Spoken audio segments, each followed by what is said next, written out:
belajar tentang manajemen mutu ya. Jadi eh, konsep awal dalam manajemen mutu itu adalah ada 3 bagian. Jadi yang pertama itu adalah adanya company atau perusahaan kita. Ya. Jadi kenapa muncul harus adanya manajemen mutu itu karena memang ada perusahaan yang harus diatur. Ya. Dan juga adanya pembeli yang semakin hari semakin kritis dengan adanya fitur yang tepat, yang sesuai dengan kebutuhan mereka, ya. Dan juga adanya kompetitor. Ya. Jadi contoh hal yang dulu ketika Nokia, ya kan? Nokia di mana Nokia itu merupakan leader market di bidang HP. Ya. Belum ada kompetitornya, ya mereka tidak mau berubah, tidak mau berkembang. Ya. Mutunya ya itu aja. Ya, tetapi ketika adanya kompetitor, maka mereka akan terus berinovasi. Ya. Hubungannya apa? Ya. Perusahaan kita inginnya kan memberikan produk yang terbaik kepada konsumen atau pembeli. Ya. Maka perlu kita lakukan manajemen mutu agar dipastikan bahwasanya produk yang kita produksi itu sampai ke konsumen dengan keadaan yang terbaik, ya, keadaannya sesuai. Imbasnya bagaimana? Ketika produk yang dibeli oleh konsumen itu baik, ya, sesuai dengan harapan mereka, maka mereka akan secara sukarela untuk membeli produk kita sehingga perusahaan itu akan mendapatkan keuntungan yang diharapkan. Ya.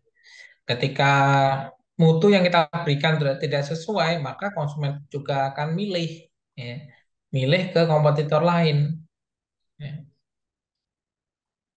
atau melirik kompetitor lain dan kompetitor itu akan menyediakan apa yang mereka butuhkan.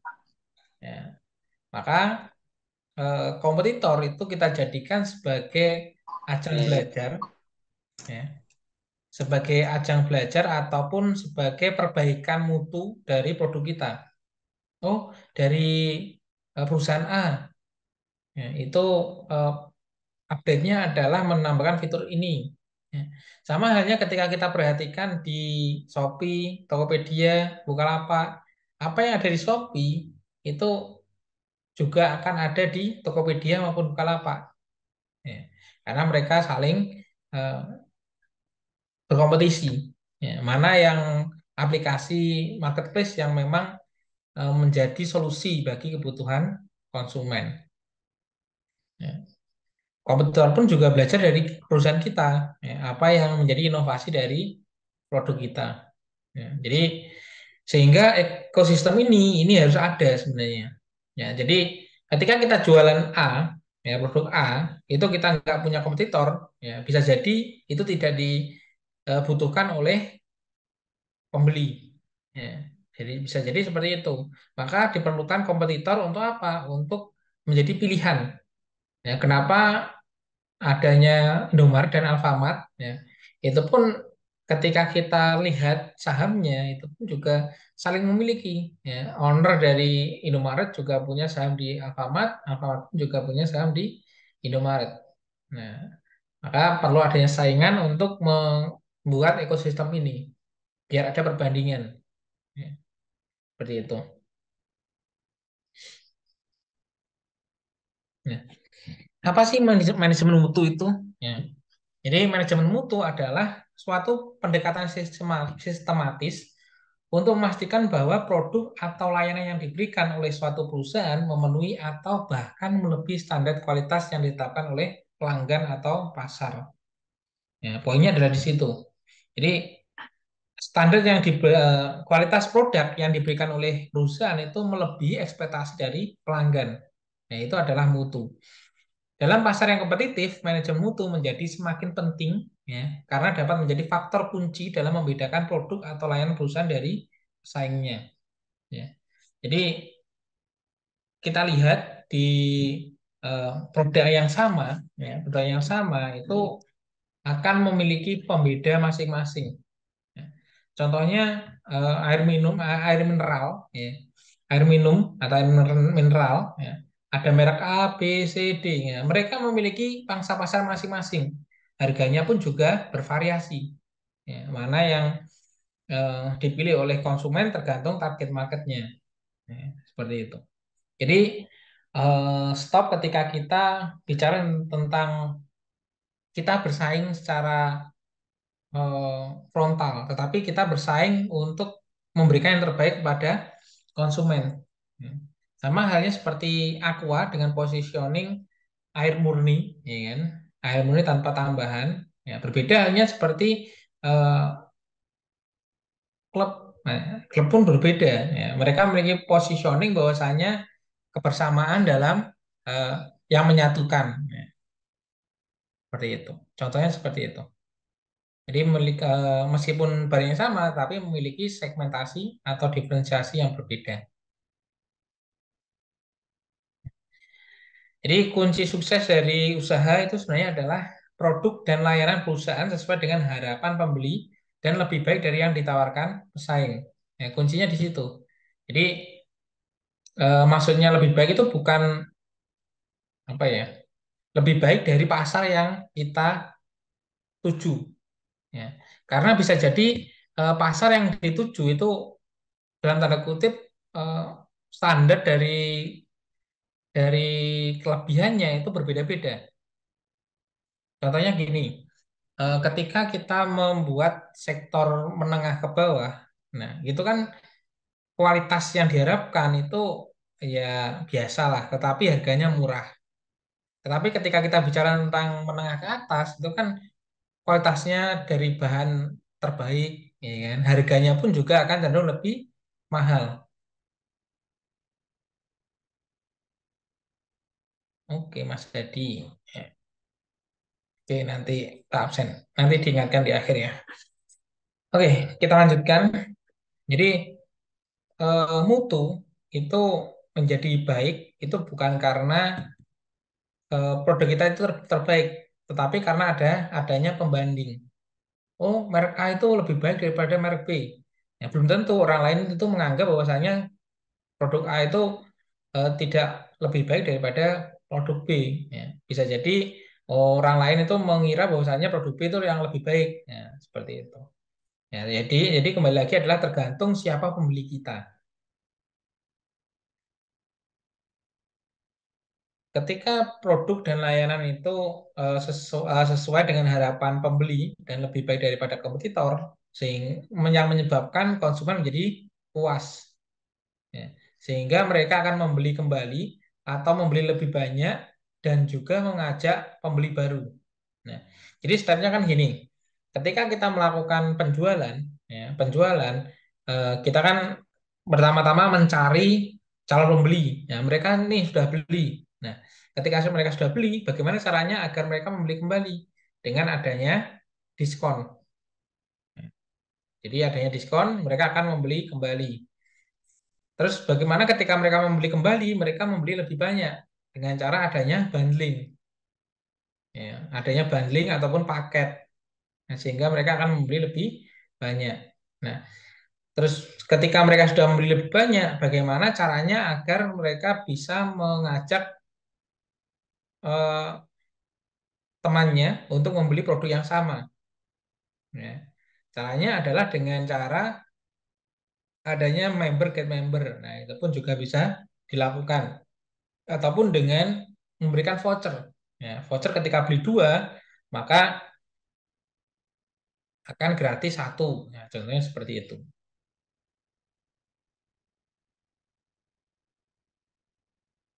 Oke, Kak Natasha. Nanti diingatkan ya untuk absennya. Sehingga apa? Sehingga ketika mereka beli, terus membeli kembali, terus membeli lebih banyak, terus mengajak teman atau pembeli baru, maka akan terjadi peningkatan laba, peningkatan penjualan, dan otomatis meningkatkan laba. Sehingga perusahaan mantap dan berkembang. Ya. Jadi seperti itu. Jadi gambaran atau roadmap dari suatu usaha itu bisa berkembang itu adalah karena ini, ya, mutunya ya yang terpenting.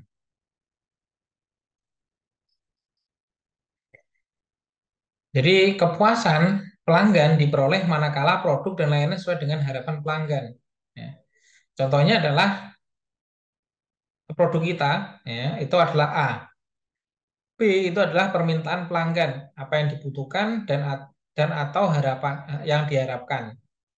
Ya. Jadi apa yang kita sediakan itu lebih besar, ya, atau mampu untuk me- memberikan apa yang mereka butuhkan dan diharapkan, maka akan terjadi yang namanya kepuasan pelanggan.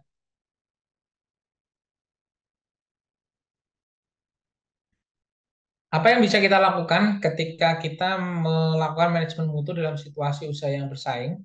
Ya.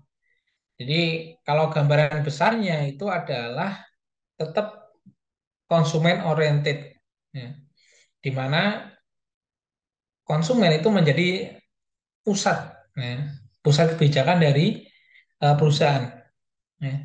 Kalau dulu kan mereka atau perusahaan itu lebih berfokus kepada bagaimana membuat produk yang terbaik, yang bagus menurut pelanggan. Tetapi saat ini itu adalah bukan yang terbaik, tetapi adalah apa yang dibutuhkan oleh pelanggan. Sehingga yang dibutuhkan adalah kita harus mengidentifikasi kebutuhan pelanggan. Ya. Karena apa? Karena pelanggan adalah elemen penting dalam memahami kebutuhan pasar. Ya. Dalam situasi persaingan yang sangat ketat ini, penting untuk memahami kebutuhan dan harapan pelanggan terhadap produk atau layanan Anda. Ya, serta bagaimana produk atau layanan Anda dapat memenuhi atau bahkan melebihi ekspektasi mereka. Nah, jadi sebelum melangkah, kita perlu melakukan identifikasi apa nih yang dibutuhkan oleh eh, target market kita. Ya. Kita pun juga bisa memilih mana nih target market kita. Apakah kita rekrut reseller, kita sebagai produsen kita rekrut reseller, ya, atau kita sebagai eh, produsen yang langsung menjual ke konsumen. Ya. Kalau produsen yang menjual ke konsumen, itu konsumen yang kelas menengah ke atas atau menengah ke bawah. Ya, kalau menengah ke bawah berarti kualitasnya biasa, tetapi harganya murah. Ya. Kalau menengah ke atas, kualitasnya baik dan harganya juga baik. Nah, setelah kita tahu apa keinginan atau kebutuhan dari konsumen, kita lakukan evaluasi kinerja produk atau layanan. Nah, kita lihat nih, apakah produk kita itu mampu memenuhi ekspektasi dari pelanggan. Evaluasi kinerja produk atau layanan dapat membantu perusahaan dalam memastikan bahwa produk atau layanan yang diberikan memenuhi standar kualitas yang ditetapkan. Evaluasi kinerja juga dapat membantu perusahaan dalam mengidentifikasi area yang perlu diperbaiki atau ditingkatkan. Nah, jadi di dalam proses evaluasi ini tidak hanya proses penjualan saja, tetapi juga proses produksinya. Ya. Benar-benar kita evaluasi, kita lihat apakah pembuatannya itu sesuai dengan standar yang diterapkan. Nah, yang ketiga adalah setelah yang pertama tadi mengenali atau mengidentifikasi pelanggan, yang kedua kita evaluasi produk kita, yang ketiga adalah kita lakukan analisis pasar. Ya. Dalam situasi persaingan yang ketat ini, penting untuk melakukan analisis pasar secara teratur untuk memastikan bahwa produk atau layanan yang perusahaan tetap relevan dan memenuhi kebutuhan pasar yang terus berubah. Ya. Jadi eh, kita pun juga harus memenuhi atau melihat tren pasar yang terjadi di satu bidang, ya, terutama bidang eh, produk kita. Ya, itu pun ketika memang masih relevan, nah kita tingkatkan seperti itu.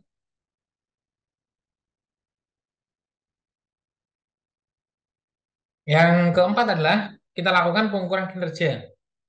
Ya, pengukuran kinerja dapat membantu perusahaan dalam memahami seberapa baik produk atau layanan mereka. Ya. dibandingkan dengan pesaing mereka. Pengukuran kinerja juga dapat membantu perusahaan dalam mengidentifikasi area yang perlu ditingkatkan. Jadi selain pengukuran kinerja produk, itu kita kinerja perusahaan juga. Ya. Yang kelima adalah berkomunikasi dengan pelanggan. Ya. Komunikasi yang efektif dengan pelanggan dapat membantu perusahaan dalam memahami kebutuhan dan harapan pelanggan, serta memberikan umpan balik yang berguna untuk memperbaiki atau meningkatkan produk atau layanan yang ditawarkan. Ya. Pertanyaannya adalah bagaimana caranya perusahaan itu berkomunikasi dengan pelanggan? Ya. Yang lazim kita temui itu adalah adanya customer service, ya, atau customer care, di mana mereka melihat atau menampung keluhan-keluhan dari konsumen.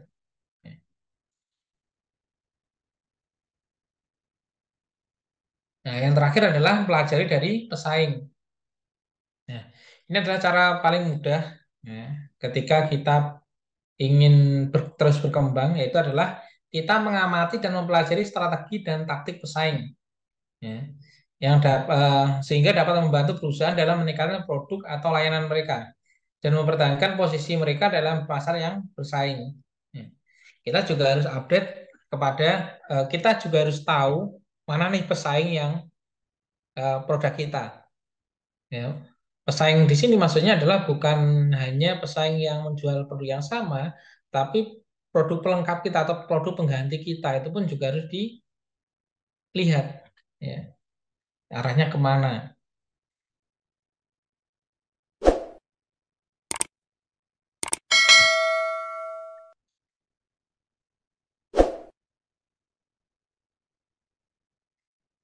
Berikutnya adalah ketika kita sudah melakukan identifikasi kebutuhan pelanggan, melakukan evaluasi kinerja produk, terus melakukan analisis pasar, melakukan pengukuran kinerja perusahaan, dan berkomunikasi dengan pelanggan, serta mempelajari pesaing, maka kita perlu tahu bagaimana cara mengukur kepuasan konsumen.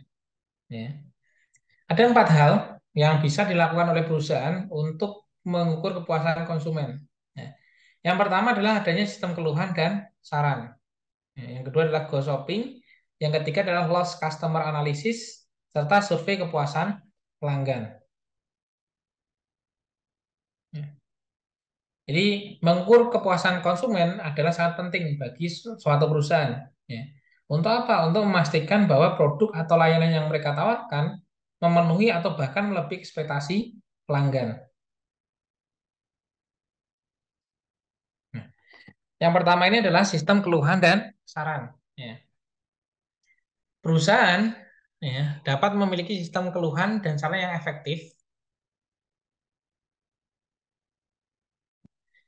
Jadi, perusahaan dapat memiliki sistem keluhan dan saran yang efektif untuk memungkinkan pelanggan mengungkapkan masalah, masalah atau saran terkait produk ataupun layanan mereka. Sistem ini dapat membantu perusahaan dalam memperbaiki dan meningkatkan produk atau layanan mereka dan memberikan pengalaman yang lebih baik bagi pelanggan.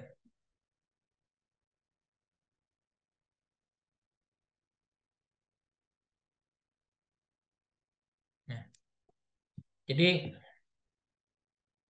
adanya customer care, adanya customer service itu adalah sarana untuk menampung semua keluhan dan juga saran yang diberikan oleh konsumen. Nah, jadi berbahagialah ketika ada banyak masukan atau keluhan dari konsumen. Nah, kenapa demikian? Karena untuk perbaikan. Ya. Bisa jadi perusahaan kita tidak ada keluhan ataupun saran. Karena apa? Karena konsumen tidak peduli dengan produk kita. Sehingga ketika mereka kecewa, ya biarkan. Tapi ketika mereka kecewa lalu mereka mengajukan keluhan, nah, maka kita perlu memperbaiki sistem yang ada. Yang kedua adalah kita bisa melakukan ghost shopping. Ghost shopping atau mystery shopping adalah metode untuk mengukur kualitas layanan dan pengalaman pelanggan dengan cara apa? Dengan cara mengirimkan orang yang menyamar sebagai pelanggan. Ya. Untuk apa? Untuk memeriksa dan mengevaluasi layanan atau produk yang diberikan oleh perusahaan. Ya. Jadi banyak perusahaan-perusahaan, terutama perusahaan retail, itu adalah mengirim anak buahnya untuk apa? Untuk melihat ya, bagaimana pelayanannya, bagaimana standar pelayanannya, bagaimana ketika ada masalah dari karyawan itu mampu menghandlenya atau tidak, bagaimana penanganannya itu pun perlu dilihat. Nah, hasil evaluasi dapat membantu perusahaan dalam mengidentifikasi area yang perlu ditingkatkan untuk memberikan pengalaman pelanggan yang lebih baik. Nah, jadi itu.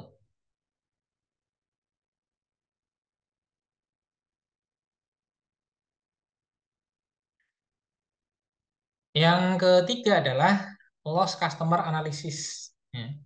Analisis pelanggan hilang adalah metode untuk mengidentifikasi dan memahami alasan mengapa pelanggan meninggalkan produk atau layanan perusahaan. Analisis ini dapat membantu perusahaan dalam memperbaiki produk ataupun layanan mereka dan mempertahankan pelanggan yang ada. Ya.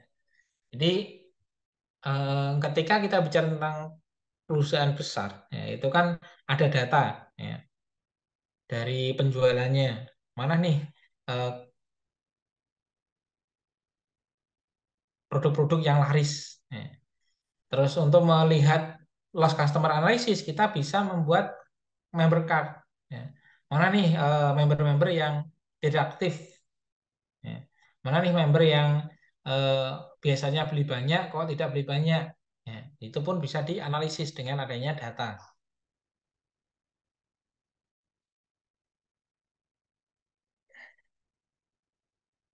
Nah, yang terakhir adalah adanya survei kepuasan pelanggan. Nah, survei kepuasan pelanggan adalah metode yang paling umum digunakan untuk mengukur kepuasan pelanggan. Ya.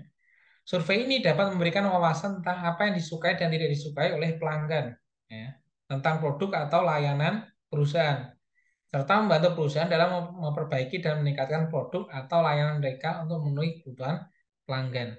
Nah, kalau dulu ketika eh, kita melakukan survei kepuasan pelanggan, kita memberikan kuesioner kepada orang yang membeli. Nah, orang yang membeli kita berikan kuesioner. Nah, kalau saat ini kita pun bisa melakukan survei kepuasan pelanggan itu melalui website ataupun polling ya, ataupun email ya, ataupun WA. Untuk apa? Untuk itu untuk perbaikan bagaimana kepuasan pelanggan. Teman-teman pernah kan ketika di satu toko itu bukan satu toko sih, pemerintahan. Nah, instansi pemerintahan itu ada kotak saran di mana ada tulisannya puas dan tidak puas. Itu disediakan. Ya, untuk apa? Untuk melihat bagaimana kinerja dari pelayanan aparat negara. Nah, apakah memuaskan atau tidak? Ya, seperti itu. Itu upayanya untuk memperbaiki agar pelayanannya itu lebih baik.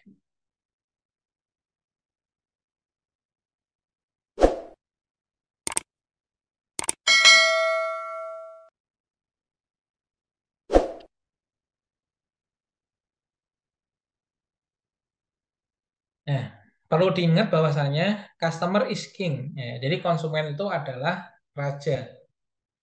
Jadi konsumen adalah orang yang paling penting bagi perusahaan. Ya, karena apa? Karena dengan adanya konsumen, perusahaan itu mampu mendapatkan pendapatan dan juga keuntungan. Jadi satu-satunya elemen yang mendatangkan keuntungan adalah dari konsumen. Konsumen tidak tergantung pada perusahaan, tapi perusahaan tergantung pada konsumen. Ya. Konsumen tidak mengganggu perusahaan, tapi justru membantu perusahaan. Ya. Konsumen adalah manusia, bukan barang mati, ya, yang memerlukan perhatian tentunya. Konsumen bukan lawan debat, tetapi kawan yang membantu. Ya. Konsumen mempercayakan keinginannya kepada perusahaan karena itu harus dipenuhi. Ya. Konsumen memberikan keuntungan kepada perusahaan. Ya. Konsumen adalah jiwa dari perusahaan. Nah, konsumen perlu dimengerti dan diberi pelayanan yang menyenangkan dan memuaskan. Jadi poinnya adalah ketika konsumen itu protes atau komplain, itu kita layani dengan baik. Ya. Tentunya mungkin mungkin karena eh, produk itu rusak atau sobek itu karena kelalaian dari konsumen. Tetapi ketika kita bilang bahwasanya oh itu adalah resiko Bapak ketika barang itu rusak. Nah, itu pelanggan itu akan kecewa.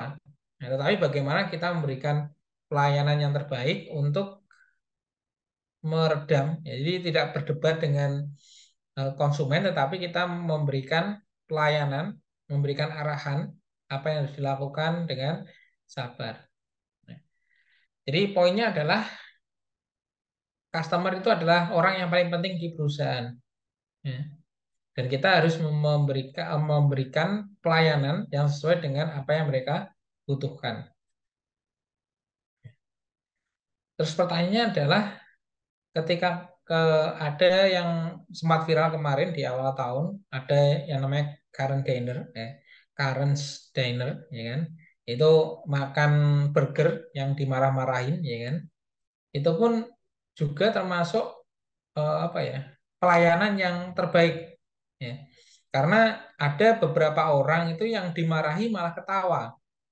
Ya, karena apa? Karena marahnya itu bukan karena benci, tetapi karena memang itu adalah experience baru untuk makan di restoran yang eh, bukan tidak ramah, tapi pelayannya yang males. Ya. Jadi dalam tanda kutip itu adalah disetting agar pelayanannya itu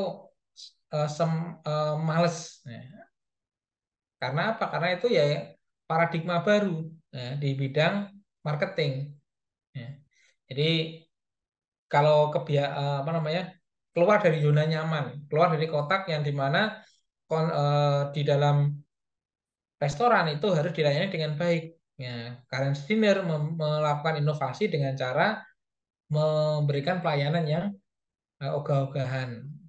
Itu pun juga sebagai nilai lebih yang diberikan oleh perusahaan untuk sebagai pelayanan. Nah, contohnya seperti itu. Dari sini ada yang ditanyakan teman-teman? Tidak? Oke, kita lanjut kalau tidak.